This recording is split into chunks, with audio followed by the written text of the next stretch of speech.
അയാളെ ഒരു പോലീസുകാരൻ നല്ല നീളമുള്ള ഒരു മുളവടി കൊണ്ട് പൊതിരെ തല്ലിക്കൊണ്ടിരിക്കുക. നമുക്ക് കാണുമ്പോൾ സങ്കടം വരും. സത്യത്തിൽ അവിടെ ഭിക്ഷാടനം നിരോധിച്ചൊരു സ്ഥലമാണ്, സത്യമാണ്. അയാൾ അവിടെ ഭിക്ഷ എടുക്കാൻ വന്നിരുന്നു എന്നതിൻ്റെ പേരിൽ ഇയാളെ വലിയ മുളവടി കൊണ്ട് പുറത്തിട്ട് ഇങ്ങനെ തല്ലിക്കൊണ്ടിരിക്കുക. നമുക്ക് കണ്ടു നിൽക്കാൻ പറ്റില്ല. അപ്പം ഞാൻ ആ ഷോട്ടിന് മുമ്പ് ഞാൻ ക്യാമറ ഓഫ് ചെയ്തു.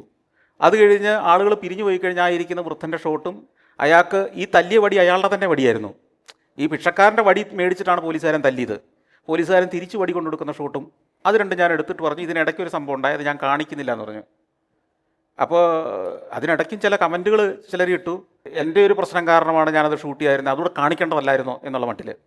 അത് കാണിക്കേണ്ടതല്ലായിരുന്നു എന്ന് തന്നെയാണ് എൻ്റെ അഭിപ്രായം. അത്തരം സാധനങ്ങൾ കാണേണ്ടതില്ല. പക്ഷേ അങ്ങനെ സംഭവം ഉണ്ടായി എന്ന് ഞാൻ പറഞ്ഞിട്ടുണ്ട് അതിനകത്ത്. അപ്പം ഞാൻ പറഞ്ഞ ഇങ്ങനെ ഒരു മനുഷ്യനെ ക്രൂരമായി മർദ്ദിക്കുന്ന സീന് ഷൂട്ട് ചെയ്ത് വീഡിയോ ടെലികാസ്റ്റ് ചെയ്തിട്ട് കിട്ടുന്ന പ്രചാരം എനിക്ക് വേണ്ട എന്ന് പണ്ടേ തീരുമാനിച്ചിരിക്കുന്ന ഒരാളാണ് ഞാൻ.